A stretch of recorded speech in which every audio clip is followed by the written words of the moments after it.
নমস্কার বন্ধুরা, কেমন আছেন সবাই? রত্নাস কিচেনে আপনাদের স্বাগত।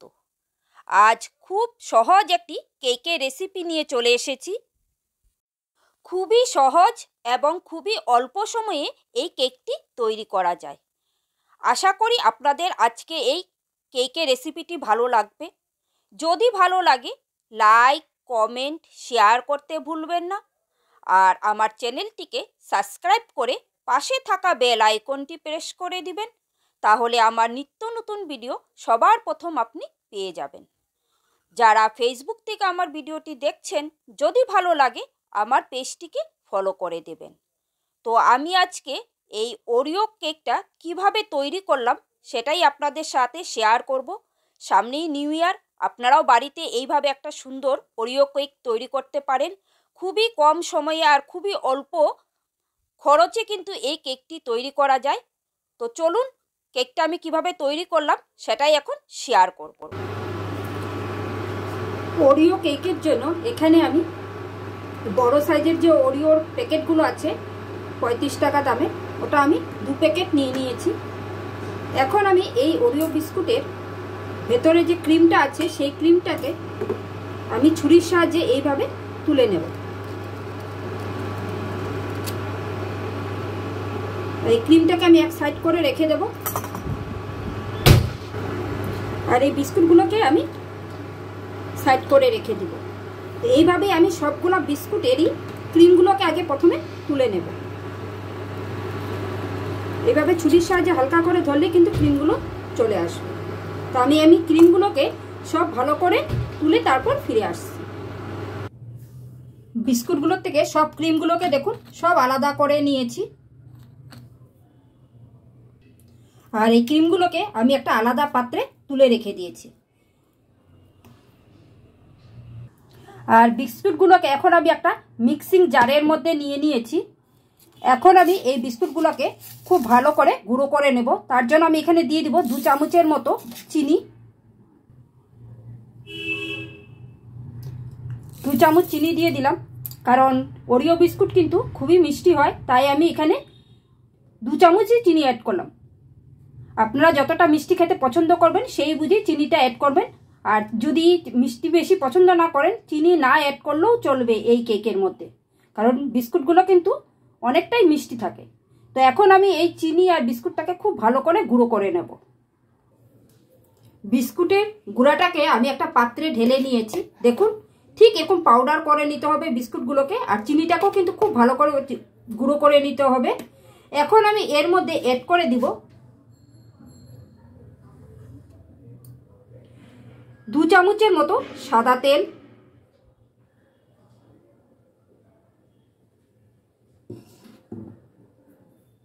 আমি এখানে 2 প্যাকেট বিস্কুট দিয়ে করছি, তাই আমি 2 চামচ তেল ব্যবহার করলাম। আপনারা যদি এর থেকে বেশি করেন বা কম করেন, তেলটা সেই বুঝিয়ে দিবেন। একটা প্যাকেট দিয়ে করলে 1 চামচ, আর এর বেশি করলে কিন্তু তেলের পরিমাণটা একটু বাড়িয়ে দেবেন। এখন আমি এই তেলটাকে বিস্কুটের গুঁড়ার সাথে একটু মিশিয়ে নেব। তেলটাকে আমি মিশিয়ে নিয়েছি এই বিস্কুটের গুঁড়ার সাথে। এখন আমি এর মধ্যে দিয়ে দিব আগের থেকে জাল করে রাখা দুধ। আমি অল্প অল্প করে দুধ দিব আর এই ব্যাটারটা তৈরি করব। একবারে কিন্তু বেশি করে দুধ দেবেন না, তাহলে কিন্তু ব্যাটারটা বেশি পাতলা হয়ে যাবে।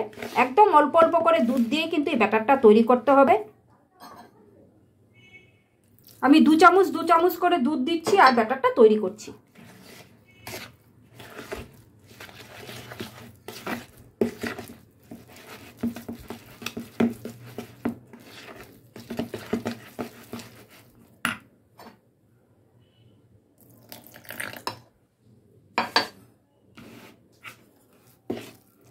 তো আমি এইভাবে অল্প অল্প দুধ দিয়ে ব্যাটারটা তৈরি করব, আর ব্যাটারের কনসিস্টেন্সিটা আপনাদেরকে দেখাবো কিরকম ঘনত্বে রাখতে হবে ব্যাটারটাকে।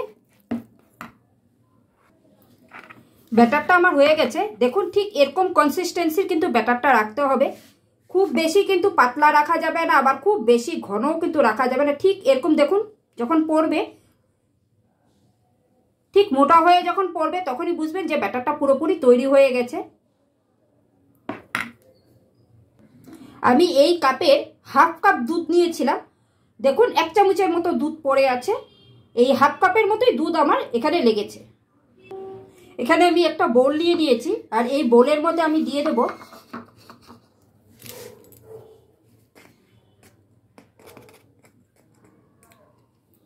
এক চামচের মতো বেকিং পাউডার,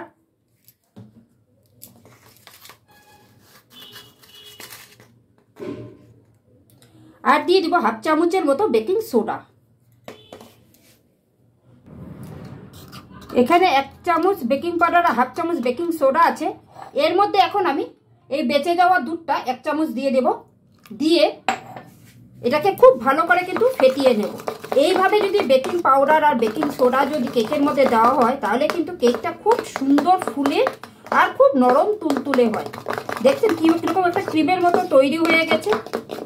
আর যদি ডাইরেক্ট আপনারা ব্যাটারের মধ্যে দিয়ে দিন তাহলে কিন্তু কেকটা এতটা ভালো ফুলবেও না আর এতটা ভালো নরমও হবে না। কি সুন্দর একটা ক্রিমের মতো তৈরি হয়ে গেছে দেখুন। এখন আমি এই বেকিং পাউডার আর বেকিং সোডাটা এই কেকের মধ্যে পুরোটা দিয়ে দেব। এখন আমি এই বেকিং পাউডার আর বেকিং সোডাটাকে খুব ভালো করে কিন্তু এই ব্যাটারের সাথে মিশিয়ে নেব। আর এটা মেশানোর সময় কিন্তু একই ডাইরেকশনে মেশাতে হবে, তাহলে কিন্তু কেক খুব সুন্দর ফুলবে। কেকের ব্যাটার কিন্তু এদিক ওদিক করে ঘোরালে চলবে না, ঠিক একই ডাইরেকশনে কিন্তু এটাকে খুব ভালো করে ফেটিয়ে নিতে হবে।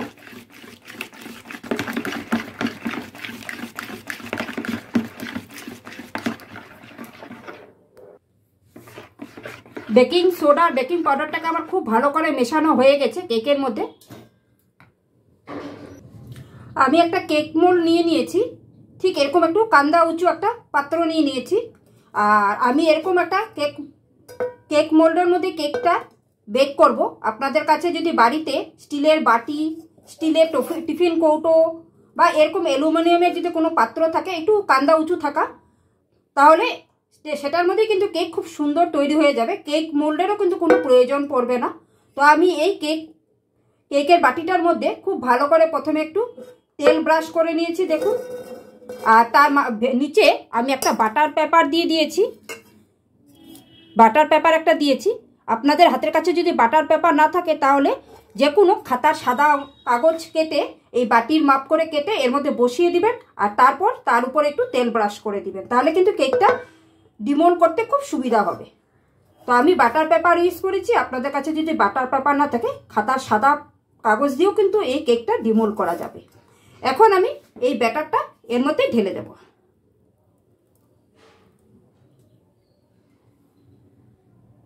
ব্যাটারটাকে আমি পুরোটা ঢেলে দিয়েছি। এখন আমি এটাকে একটু এইভাবে ডিপ করে দেব, যাতে ভিতরে যদি এয়ার থাকে সেটা বেরিয়ে যাবে। এখন এটাকে আমি বেক করতে বসিয়ে দেব। আমি এখানে একটা পাত্র গরমে বসিয়ে দিয়েছি। আমি এই কেকটা গ্যাসের চুলায় করব, তার জন্য আগের থেকে একটা পাত্রকে আমি প্রিহিট করতে বসিয়ে দিয়েছি। আর তার মধ্যে আমি একটা স্ট্যান্ড দিয়ে দিয়েছি। আমি কিন্তু এখানে কোনো লবণ বা বালি ব্যবহার করব না।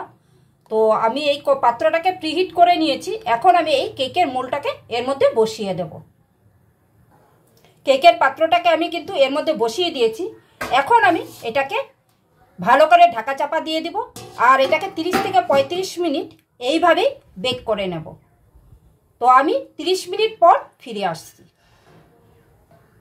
বন্ধুরা, কেকটা যখন প্রথমে বসাবেন তখন কিন্তু হিটটাকে 5 মিনিটের জন্য হাই রাখবেন।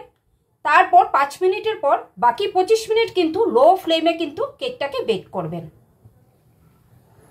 এদিকে হিটে একটা আমি কড়াই বসিয়ে তার মধ্যে আমি হাফ চামচের মতো বাটার অ্যাড করে দিয়েছি। এখানে আমি একটা কেকে দেওয়ার জন্য একটা ক্রিম তৈরি করব। তো তার জন্য এখানে আমি বাটারটা আগে দিয়ে দিয়েছি। বাটারটা এখন আমি মেল্ট হওয়া পর্যন্ত অপেক্ষা করব। বাটারটা দেখুন মেল্ট হয়ে গেছে। এখন আমি এর মধ্যে 2 থেকে 3 চামচ দুধ অ্যাড করে দেব। এখানে আমি 3 চামচের মতো দুধ অ্যাড করে দিলাম। আর তার মধ্যে দিয়ে দিচ্ছি আমি 1 চামচের মতো চিনি। এখন এই চিনিটাকে এই দুধের সাথে আর বাটারের সাথে ভালো করে মেল্ট হতে দেব।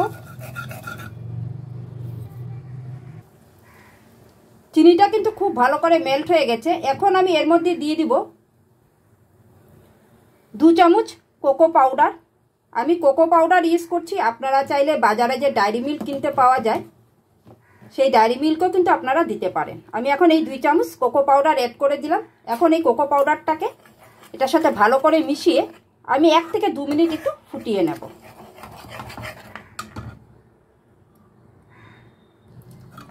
ক্রিমটা দেখুন খুব ভালো করে ফুটে উঠেছে। এখন আমি হিটটাকে বন্ধ করে দেবো আর এটাকে একটা সাইড করে রেখে দেবো। ঠিক এরকমভাবেই নামিয়ে দেবো, কারণ এটা ঠান্ডা হলে কিন্তু আরও অনেকটাই বসে যাবে। ওরিও বিস্কুটের ভিতরে যে ক্রিমগুলো ছিল সেই ক্রিমগুলোকে যে আমি আলাদা করে রেখে দিয়েছিলাম একটা পাত্রে, সেই ক্রিমগুলোকে এখন আমি এইভাবে ছোট ছোট লেচি কেটে নেব। দেখুন এরকম ছোট ছোট করে লেচি কাটবো আর হাতের তালায় নিয়ে এইভাবে ইয়ে করে একটু চ্যাপ্টা করে দেব। ঠিক এরকম করে একটা একটা করে চ্যাপ্টা করে নেব আর এইভাবে একটু তেল মাখিয়ে এর মধ্যে রেখে দেব। দেখুন লেচিগুলোকে কিন্তু আমি এইভাবে একটার উপর একটা এইভাবে সেট করে নিয়েছি। এখন আমি এইগুলোকে এইভাবে উপর থেকে হালকা করে ঘুরিয়ে একটা রোলের মতো করে নেব।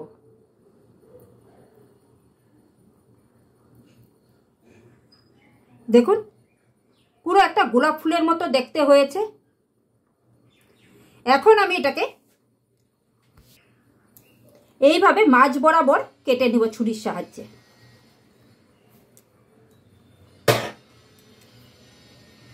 দেখুন কতটা সুন্দর লাগছে দেখতে। তো এইভাবেই আমি সবগুলোকে করে নেব। এইভাবে আস্তে আস্তে করে ধরে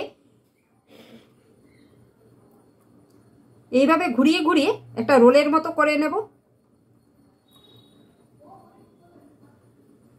করে নিয়ে মাঝখান থেকে এইভাবে ছুরির সাহায্যে কেটে দেব।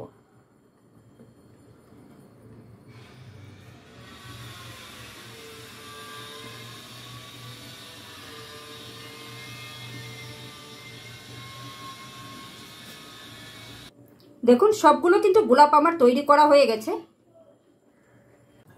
30 মিনিট হয়ে গেছে। এখন আমি ঢাকাটা তুলে দিব। দেখুন কেকটা কিন্তু খুব সুন্দর ফুলেছে। এখন আমি একটা টুথপিক দিয়ে চেক করে নেব যে কেকটা, দেখুন কেকে টুথপিকের গায়ে কিন্তু কিচ্ছু লেগে নেই, তার মানে আমার কেকটা খুব সুন্দর হয়ে গেছে। এখন আমি এটাকে এখান থেকে নামিয়ে নেব আর ঠান্ডা করে নেব। কেকটা আমার ঠান্ডা হয়ে গেছে। এখন আমি এটাকে ডিমোল্ড করে নেব। তার জন্য আমি সাইডগুলোকে এইভাবে প্রথমে একটু ছুরির সাহায্যে ছাড়িয়ে নেব। ভালো করে কিন্তু ছুরির সাহায্যে সাইডটাকে ছাড়িয়ে নিতে হবে। তারপর এর উপরে আমি একটা এইভাবে প্লেট দিয়ে দিলাম আর এখন এটাকে এই কেক মোল্ডটাকে এখন আমি উল্টে দেব এই প্লেটের মধ্যে। দেখুন কেকটাকে কিন্তু আমি পুরো উল্টে দিয়েছি। এখন আমি এই বাটার পেপারটা যে আছে বাটার পেপারটাকে আস্তে করে তুলে নেব।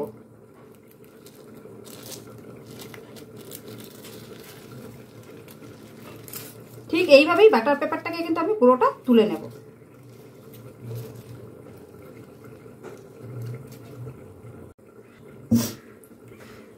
কেকটাকে আমি ডিমোল্ড করে নিয়েছি। দেখুন কতটা সুন্দর হয়েছে কেকটা আর কতটা নরম আর ফ্লাফি হয়েছে।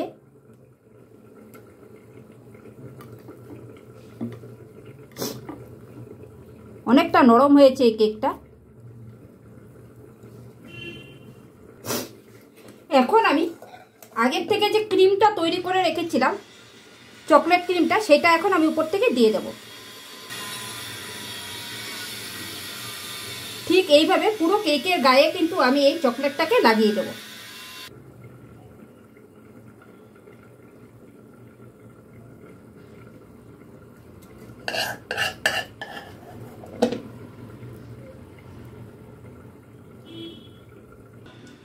ক্রিমটা আমার পুরোটা লাগানো হয়ে গেছে। এখন আমি এই যে গোলাপগুলো তৈরি করে রেখেছিলাম সেই গোলাপের এগুলাকে পাপড়িগুলোকে একটু হালকা করে খুলে দেব। এইভাবে হালকা হাতে, দেখতে সুন্দর লাগবে। দেখুন এরকমভাবে একটু খুলে খুলে দেব, দিয়ে একটাকে আমি মাঝখানে বসিয়েছি। দেখুন এইভাবে গোলাপের পাপড়িগুলোকে একটু খুলে দিয়েছি আমি।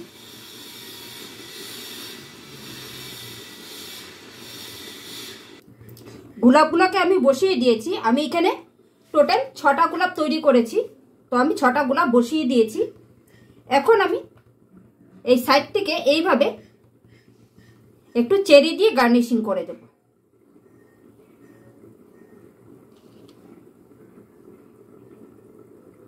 আপনারা আপনাদের পছন্দ মতো কিন্তু গার্নিশিংটা করবেন।